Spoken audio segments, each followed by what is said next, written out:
Et la proposition qui est faite, ça veut dire déjà qu'il y a une ouverture et que enfin on nous entend. Mais déjà de toute façon dans le timing, c'est trop tard. Dans le timing. C'est dans le code pénal c'est dans le Talmud. Vous avez vu la femme politique, elle a dit oui, c'est dans le Talmud, c'est dans le. C'est dit merde, qu'est-ce que je raconte moi? Elle s'est lâchée, elle a dit c'est comme ça, elle parlait de la France, tu vois, elle parlait des gilets jaunes, et tout. De toute façon, c'est dans le Talmud, ils disent que dans le. Elle a dit merde, qu'est-ce que c'est?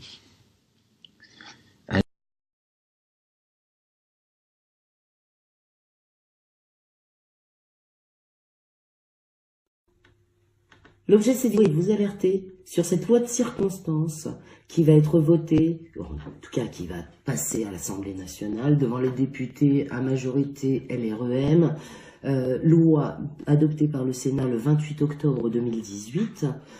Donc demain 29 janvier, elle entre devant les députés, qui est une loi de circonstance qui, et je vais vous exposer le contenu de cette loi. C'est une loi qui prend appui sur 3 lois dans notre histoire.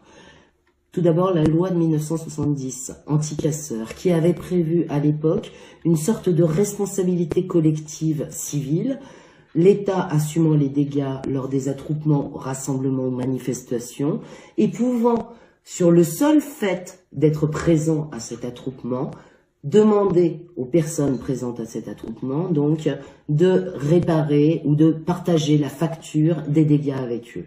La seconde loi sur laquelle prend appui cette proposition de loi, c'est la loi anti-hooligans.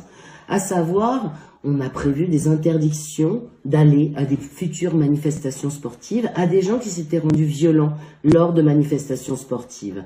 C'est un élément que l'on va retrouver dans notre proposition de loi, mais plutôt à propos des gilets jaunes.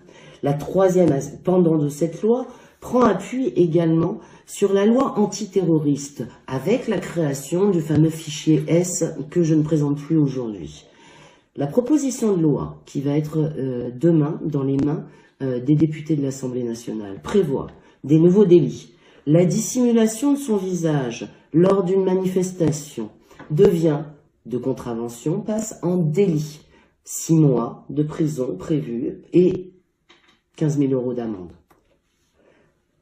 Également, le fait d'être autour d'un attroupement ou aux alentours d'une manifestation, avec dans les poches une arme par destination, devient un élément central pour vous inscrire dans le futur fichier S-BIS dont je vais parler tout à l'heure et où je vais développer. Il suffit surtout à ce que le préfet puisse vous interdire de manifester à l'avenir. Alors les armes par destination, pas compliqué. Beaucoup de choses peuvent devenir des armes par destination. Je prends un exemple très simple. Une batterie de téléphone est une arme par destination, eu égard à son poids.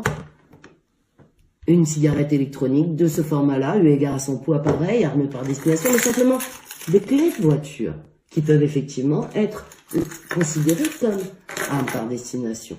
Donc vous voyez que les forces de police aux alentours d'une manifestation auront tous les moyens de vous considérer comme ayant un comportement particulièrement susceptible d'engendrer des violences. Vous n'avez plus d'ailleurs, avec cette proposition de loi, obligation de démontrer que la personne a participé à des violences, puisque elle va être interdite de manifestation sur la base de son comportement supposé, la tentative de ces délits étant réprimée. Donc, qui dit tentative dit comportement supposé par les forces de police, qui supposeront à votre comportement que vous allez commettre un délit. Et cela suffira au préfet pour vous inscrire sur la liste des interdictions de manifester.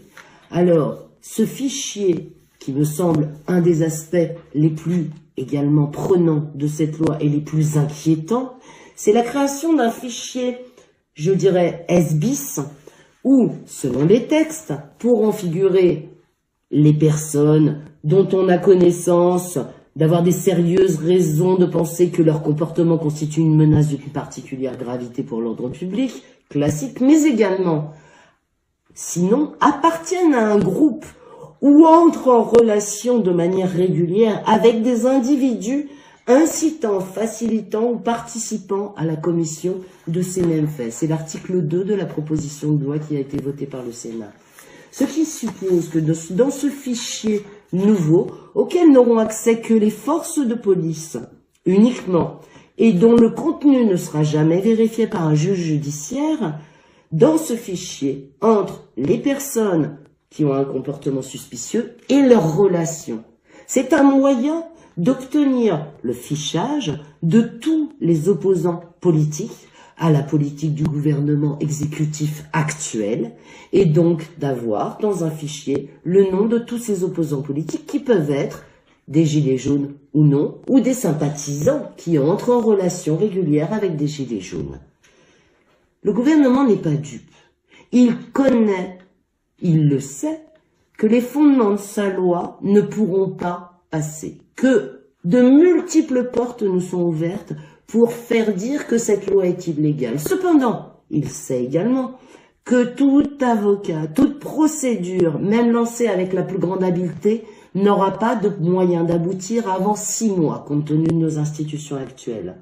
Ce qui signifie que, sachant qu'il est en train d'entrer vers une loi illégale au regard de nos textes internationaux européens, la France a ratifié un certain nombre de traités dont les principes entrent directement en illégalité avec cette loi, il aura pourtant ces 6 mois de répit pour créer le fameux fichier BIS, interdire de manifestation un grand nombre d'opposants politiques et vider toutes les rues de toute manifestation.